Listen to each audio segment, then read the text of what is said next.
Welcome to the Build Your Life Coaching Biz podcast, where you get to learn how to become a professional life coach and start an online coaching business from scratch. I'm your host, Krista Kathleen, a professional certified coach and spiritual business mentor.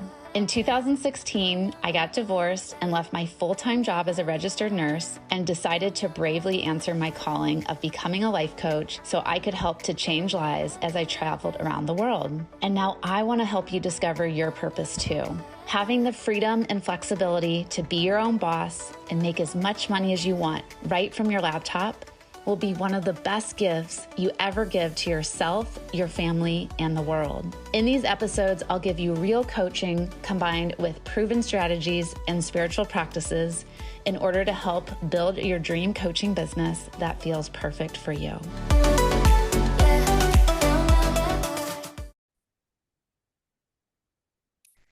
All right. Hello, everyone. Welcome to the Build Your Life Coaching Biz podcast. I have our guest, Nu Vang, on today. She is the scholarship winner for the Spring 2023 Born to Coach Training Academy class. And she has so graciously agreed for me to interview her either like every month or every couple of months throughout the 7-month program. So that way we all can really be on this journey with her as she trains to become a PCC level professional coach, and, you know, just what the experience is like, the ups and downs of becoming a professional coach, starting a coaching business. You guys get the behind the scenes look and journey of what this wild ride is like. So welcome, Nu. So glad to have you back on the podcast. How's your morning going so far? It's going good. Thank you. Yeah, I went for a nice walk this morning, so it's a really nice way to start my morning. Oh, absolutely. Absolutely. And you are in California near Sacramento, right? Yes. Uh-huh. Okay. I never remember the exact town you're in, but I just remember you always saying it's near Sacramento. Yeah, it's Shingle Springs. Shingle Springs. Okay. Beautiful. Yeah. All right. So we're just going to dive right in today. So you are about 2 months into your Born to Coach Training Academy experience. So what has the experience been like for you so far inside the academy? Well, I have so many positive thoughts about it. Like, just to explain it in one word, I just feel like it's hard. But yeah, like, I love it. It's what I look forward to every week, because I just feel like now I have some tools and like, I'm being taught, and then I also get to practice. And I just feel like I've never felt so excited to attend class, like, ever. And this is like the first time that I like look forward to going to class, and like I just enjoy being there, and I move my schedule around to, accommodate it. And yeah, so I love it. It's giving me a lot more confidence, even though, we're just a little like 2 months in, and confidence because I have, what you're teaching us, like, what you're having us practice, and just you demonstrating like the skills as well. It's really helpful to see. And then, also try that, but then also add my own little spin to it. So it's been really, really good. I love it. Oh, good. And it makes my heart so happy to hear that you look forward to classes each week. That's how I felt when I was going through coach training. And I would always like open up my calendar and look at my schedule and be like, oh, coach training classes today. And it was like, it was like the one time that I actually look forward to going to school. And I've heard a lot of other students in the academy say that too. So that makes me happy that you like being in class each week. Very cool. And so I'm sure there's a lot of different parts you love about coach training, but like, what is your most favorite part you love so far? Oh man.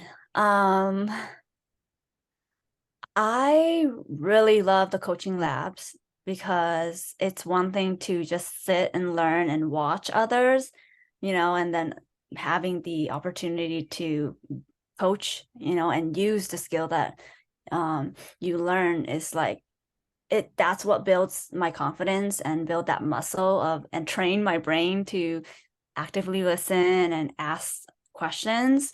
So definitely the coaching lab is like my favorite, but I also really like that game that we play at the beginning. What do you call it?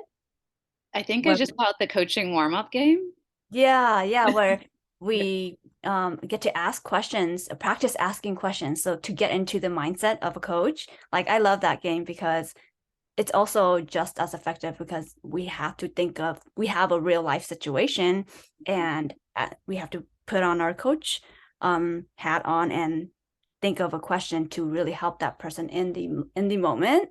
So I also really enjoy that. So like I guess the application of it is my favorite. That's why it's the coaching lab and then the coaching warm up. Yeah. Yeah, so I'll just let our audience know what the coaching skills labs are. So, 3 weekends out of the month, and right now for this class, it's on Sundays. The class meets for 2 hours on my Zoom line, and it's like you said, new, where every week we're learning a new coaching skill set, we're reviewing the ICF core competencies, and then we get to put it into practice in the skills lab because just watching something is, I mean, because you're a teacher, right? Like that's one Yeah. way to learn. But then the most effective way to learn is to be able to immediately put it into practice, use that kinesthetic technique, do that Yeah. hands-on learning. And so, yeah, and so one of the things we do at the beginning of the skills lab is we do the coaching warm-up game where we have one of the students bring a coaching request, and then everyone gets to practice asking coaching questions. So it's one question at a time. They have to be open ended. And I always say at the beginning, no one can give any advice, Yeah. right? So it really, yeah, helps you to step into that coaching mindset. And it's cool because the person who brings the request gets free coaching. And Mhm. it's just really neat to see like everything that we're learning during the week, you get to actually like, yeah, put it into practice right there. And then following that, we always do a group demo. So like right now we're learning how to form the coaching agreement and the types of questions to ask to break down your client's topic. And then we go into breakout rooms and then everyone gets partnered and they get to practice it individually. And yeah, I always love the end of skills lab because everybody is always like so buzzy and talking and their mood and their energy is lifted. And I just like seeing all you guys get to actually put, the coaching into action right away. Yeah. Hmm. Cool. And so I think I already know what you're going to say for this next one, but what do you feel like is the hardest part of learning, or as I like to say, unlearning how to become a professional coach? Yeah. Um, it would be to stay in the coaching mode because I'm a teacher and if I like want to teach or like if I see like if my client brings something that I know about and that I can see like I think I have the answer that can help them, then like teaching them around that topic as well as giving advice is the most challenging part of it because it's like I'm so used to that. I'm so trained to um conditioned to solve or to solve problems. Especially when people like are coming to me and ask, sharing that they're going through this.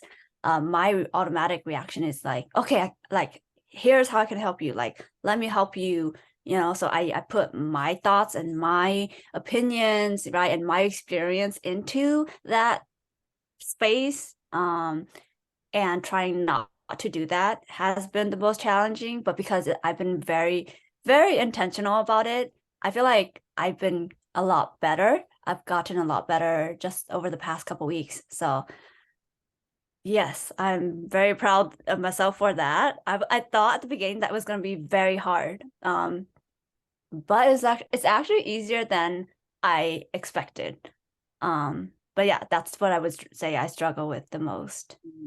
Yeah, and I had a feeling that's what you're going to say because that's usually what most new coaches struggle with, and myself included. And I still, um, you know, 7 years later still struggle with this on some level of, like you said, staying in that coaching mindset the entire time you're Mm-hmm. coaching your client.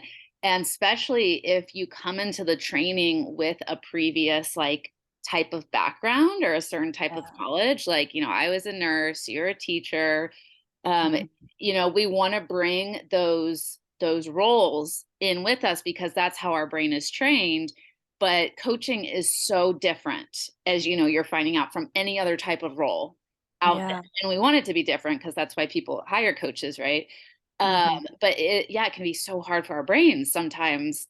And so it's so easy to, want to like, oh, I want to teach them something new, or I want to give them advice, or fix Mm-hmm. them, or give them solutions. And that's Yeah. not what coaching is. And I know that you had a big breakthrough in one of our classes because we talked about, kind of how can you combine teaching and coaching together, because Mm-hmm. you love teaching, and I myself am a teacher too, and I love teaching as well. And I think that it's important to make space for many different roles that we're passionate about. And I think the ICF did a study and said that like 93% of coaches will provide other roles in the Mm-hmm. coaching experiences and packages. And so, like, for example, we talked about, if you want to teach, your clients something new, you can give them documents or videos before you meet with them or after you meet with them.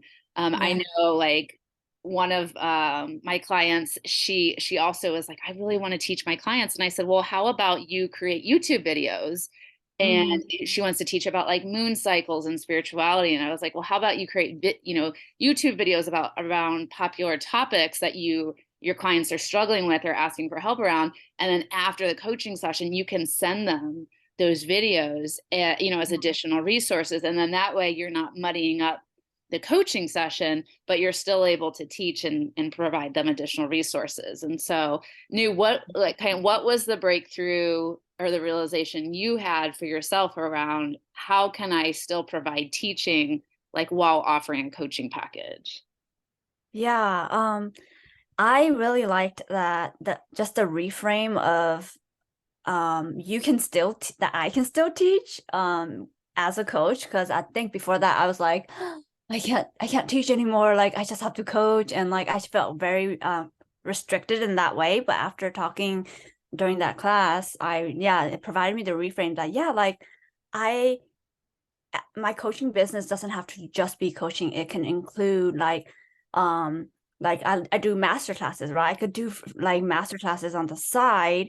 I have my marketing, so I could teach through that and and then have it be part of my marketing, be part of my Instagram, which is my main uh where I hold my business for now. Like if I have a YouTube channel as well. I also have a podcast, so that's where I would teach. And so being able to allow myself to express myself in all these different ways through these different channel avenues, right? Like podcast, YouTube, my Instagram, and then the actual coaching session. It really freed up the creativity in me. I feel like I am like unleashed, and I feel a lot more free to do everything, because before I felt more restricted because of the way I was thinking about it. But with the reframe of no, like there's a time and place for teaching, and there's a time and place for coaching. And so that really, really helped me. And I do feel like, because when I was thinking, oh, I only have to coach, I felt like I was doing a disservice to my clients, my future clients. But now, I've allowed myself to, teach outside of the coaching container. Then that really feels complete. It feels good, that like I can offer my clients resources outside of our class, as part of working with me as and having me as their coach. And so I really like that, because like after that, then I started like having these ideas of like, when I do actually start promoting and like looking for clients, I'm starting to think of like different ways I can package my, coaching packages and stuff like that. That would include both coaching and a little bit of my teaching in there to provide like, information on mindset and like somatics and the things that I love to do as well. So yeah, I feel really good after that reframe. And um, I don't know, I just feel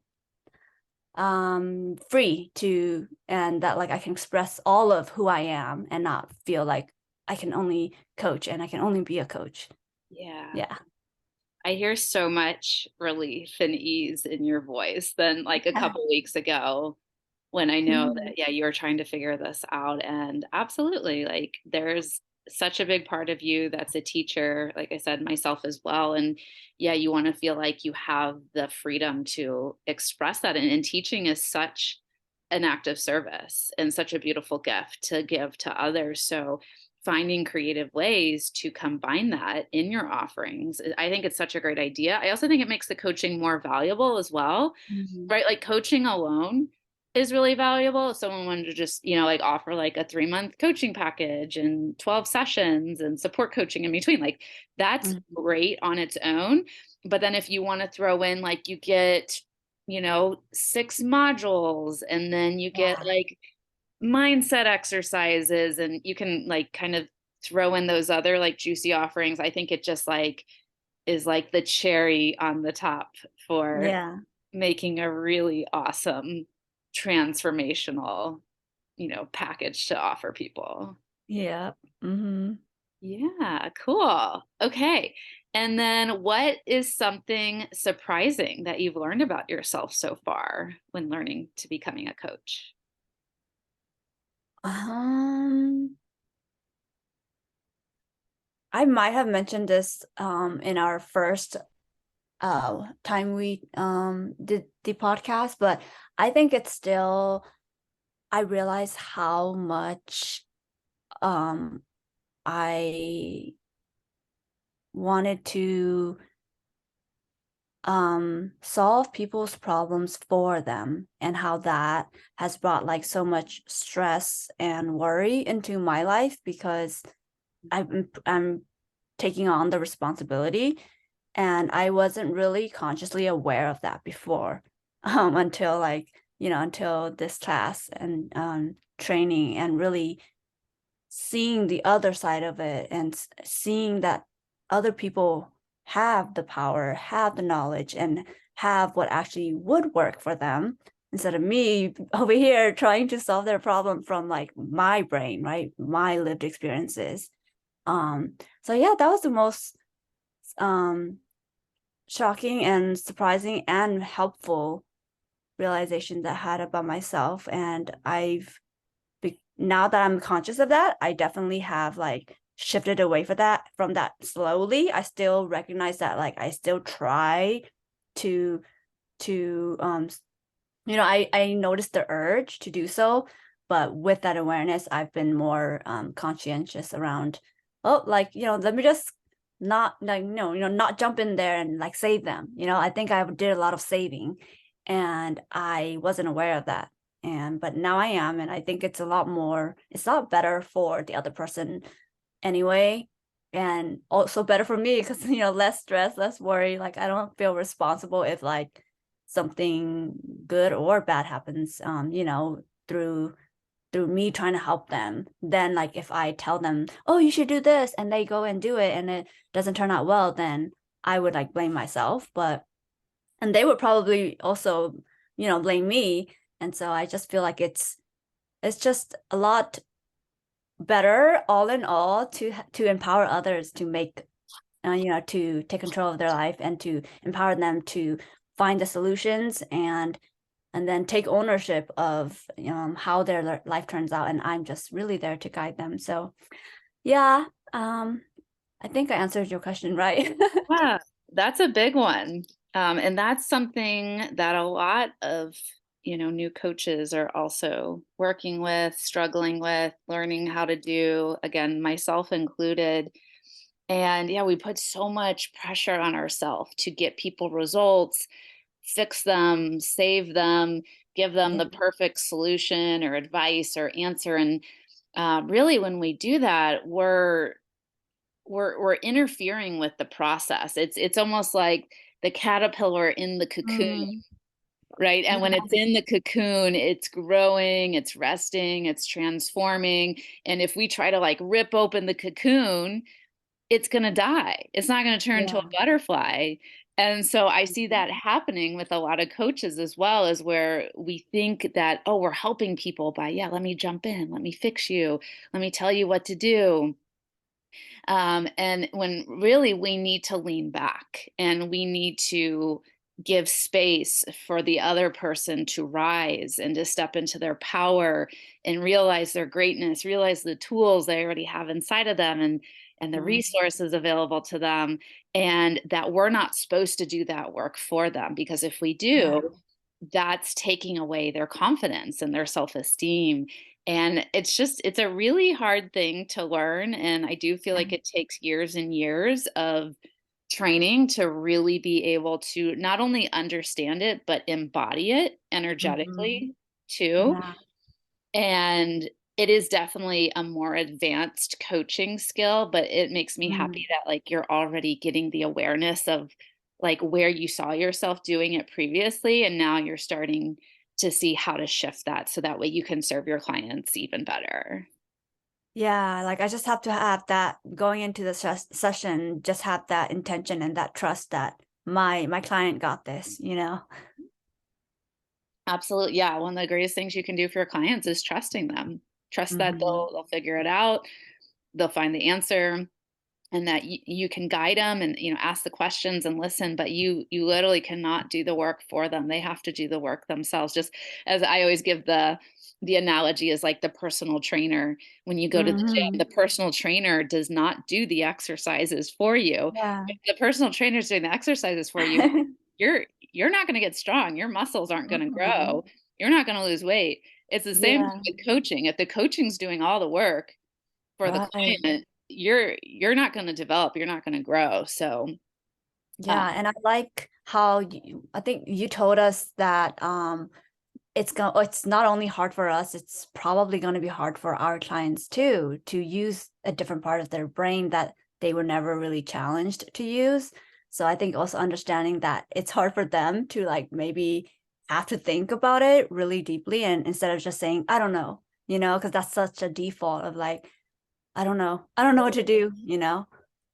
oh yeah, I always tell you guys, I'm like, I want your clients' brains to be exhausted by the end of your session. Like, if they are not exhausted, they did not work hard enough, right? Yeah. Because you're right, it's a lot of work to start to think for yourself in these new ways. You're right, because it's so easy to default to like, yeah, I don't know how to do this. I'm stuck.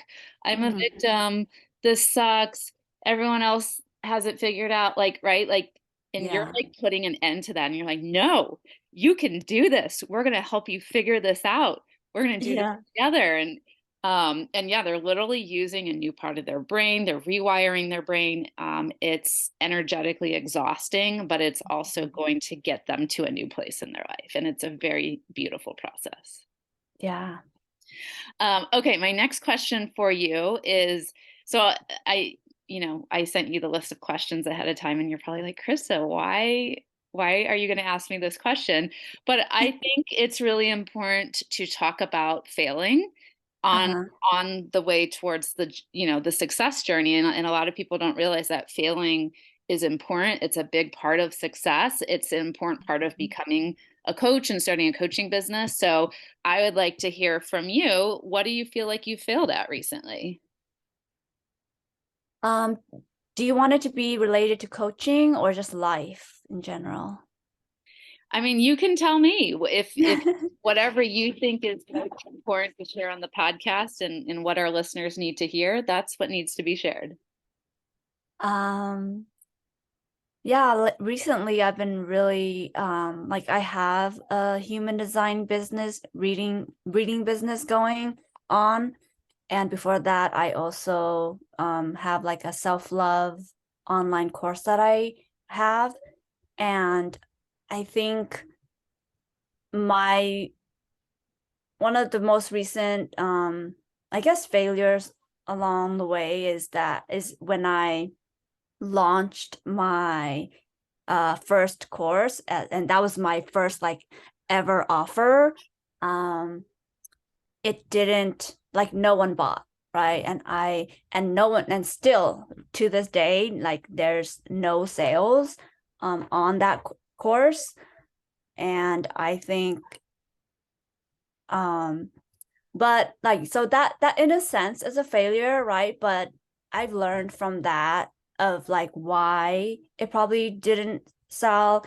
And I kind of assessed, yeah, just assessed the situation on how around like that time, what I was doing for it to promote it and market it and all that stuff. um and I think just running an online business in general is like, sometimes I feel like I'm failing because like people are not reaching out to me, or like people are not liking my posts or whatnot. And sometimes those feel like failure if I see it that way. So I guess what I'm trying to say is is like, I don't um I don't know, maybe like failure to me is like when something doesn't go according to my plan, right? Like my plan was like, oh, I launched my online course, and at least one person buys, and no one bought. So I feel like in that I failed. Um but that didn't um that didn't stop me. Like I kept going. But was there a second part to your question of like what else I failed, like No, other than like what has failed? no, I think you answered it so perfectly. And I really appreciate you being brave and courage to talk about, your failures. And that can be something that's really hard to talk about. And I failed the first time I designed an online course, like same as you knew, no one bought it. And Yeah. I was so embarrassed and I put like so much work into it. And what Mm-hmm. I've kind of like learned over the years is that really the first time you ever do something new, it's probably not going to go that well. Yeah. Like, I've just stopped. Like anytime now I do something new for my business, like it's a brand new idea, a brand new offering, like I literally have zero expectations because I'm like, I've never done this before. I have no idea if it's going to work or not, but something inside me says that I have to do it. So there must be, something I'm going to learn from it, or Mhm. maybe I just have to get this idea out of the way first so I can go on to the next thing. Right. So, Mm-hmm. yeah, something that I really teach people is like, yeah, the first time you do anything new, like just go in with no expectations because then you can't fail, right? Yeah. And then, I mean, like you could just be proud of yourself, like, oh my gosh, I made an online course, right? Like so many Yeah. people say they want to make an online course and they never do. So I Mm-hmm. mean, in that way, you've already succeeded. You've already won. And I'm sure you're a teacher, right? Like Yeah. you're such a motivated, passionate businesswoman. You're gonna probably make lots of online courses, but maybe you had to get this first one out of the way to learn what Mm-hmm. doesn't work and get the kinks out and all that. Or maybe you just like go back to the drawing board with this course and you revamp Yeah. a few things, you tweak a few Mm-hmm. things, and then it might take off from there. Like there's just so many different options. Um, Right. but I do think the most important lesson here with failure is that failure really is a sign of success because if you fail, that means you tried something. That means Right. you put yourself out there, right? Like you actually took the time and the energy and the risk to make a course, and that in itself needs to be celebrated. Mm-hmm. Yeah. Yeah. Yeah. So yeah, well, that you know what I'm going to start doing. So at the beginning of every life coach training class, I always ask everybody like, share a win. What's something Oh you want to yeah. brag about yourself? I think I'm going to actually start asking people to share their failures now, moving Yeah. forward. So that way we can all start to have a healthy relationship with failing and just Mm-hmm. get used to failing and know that like if you plan on being a successful coach and making a lot of money and helping a lot of Yeah. people, like you're gonna have to fail. lots Yeah. and lots of times to get there. Right. Yeah. And I think the more we get used and comfortable to it, it communicates to our nervous system that like it's not the end of the world. And then we can keep on going and it'll just, I think we've just been, at least for me, I've been just so conditioned to fear failure, so like I would do my best to avoid it. And then because it's like this scary thing, but the more I kind of like befriend it in a way, it's like, oh, it's not so bad. Yeah, I like that befriending failing. And I even Mhm. thought too, I was like, oh, you could add your course as like a bonus for your coaching package or something like that. Like, right, Yeah.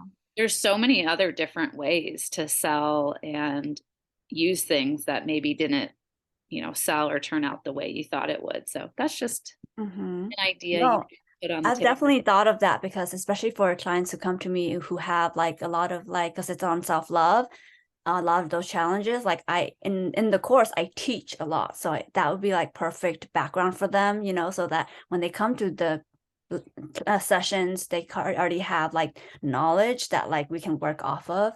So I definitely have thought of that. Totally. Yeah. Yeah, like if I saw a coach that was offering a coach like a personal coaching package with them and then they're like, "Ooh, and you get a bonus and you get this like course that I made on self-love." I would be like, "Fuck yeah. Yeah. I want that. That's amazing. Like what a cool offer." So that's something that would personally get me really excited to sign up with a coach. Yeah. Hmm. Yeah. Okay, my last question for you is, as you probably know, we both know, being entrepreneurs, having our own businesses, that sometimes it can be really hard and demotivating to keep moving forward and showing up and working on your business, especially if you experience failures or like you said, you feel like people aren't commenting on your posts. So what keeps you motivated to keep working on your coaching business each week, Neil? I go back to my why. Um, and I think about I go back and think about why I started.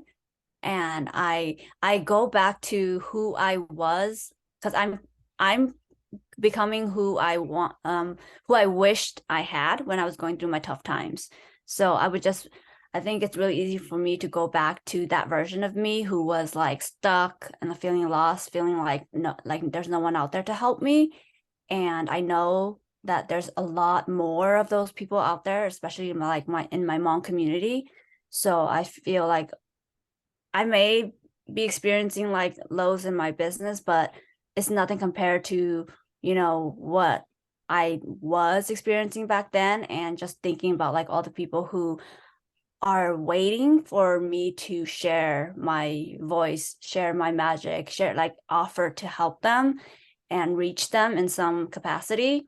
So that keeps me going because even though I don't see them in the like immediate, like right now, like with technology and everything, it's like, what if they're just not getting my message? What if I'm not appearing on their feed, What if I just haven't met them yet? So it's not like they don't want my help or they don't need my help. It's just like I I haven't reached them yet in the time. So if I give up now, then they'll never see me, I'll never be, and they'll never receive my help. So I think of it in that way so that like even though I have hard times where I feel like no one wants my help or like what I'm doing isn't important and doesn't matter, then I just go back to like the old version of me as well. And yeah, and then usually from there, I get really motivated and really connected back to my why, like to the emotions of it. And then I have like a helping heart. So I'm like, oh no, like, um, it usually like helps me get that motivation back and that trust that um and that realization that what I'm doing is important. It's more than just metrics and numbers. So yeah. Oh, that's beautiful. I mean, it truly is the best way to keep yourself motivated is to, yeah, frequently revisit your why or put it somewhere where you can see it every day. And it is so much more than metrics and external validation and numbers. And it is about all the people you're going to reach or the people you're already are reaching. And a lot of times we don't know. Yeah. Right? We don't know who's watching our stuff or finding our stuff or whose life is being changed from our work. Mhm. And we just have to trust that the right people will find it and that we just have to keep going and keep showing up and right collaborating with our higher power and Mhm. saying yes to our bigger purpose in life and Yeah. creating and all the things you're doing, like you're doing it right. And I know you said earlier too, like, people aren't reaching out to you yet. And like in the beginning, like people weren't really reaching out to me yet either when they didn't really know who I was at first. But then Mhm. after they consistently kept seeing me show up in different ways and Mhm. serve and help, like people did start reaching out. And now Mhm. I barely have to reach out to anyone anymore. Like people all over the world find my YouTube videos and my podcast episodes and they reach out to me and they Yeah. schedule calls with me, which is really cool. But it took years to get to that Mhm. place. But if you are consistent, it will happen. And the right people always find you. And so yeah, Yeah. thank you for sharing that. And hopefully that kind of helps motivate our audience too, if anybody's struggling right now and just, Yeah. just revisit your why and keep creating, keep showing up and trust that the right people are going to find your stuff. Mhm. Yep. Well, that's all we have time for today. So thank you so much, Nu, for letting me interview you. And You're I can't wait welcome. for future episodes and to keep hearing about what your experience is like inside the Born to Coach Training Academy. Yeah, thank you. It's an honor to share, and I'm excited for the future episodes and to keep sharing my experience because I'm sure it will only get better and better. Absolutely. All right. Have a great rest of your day. You too.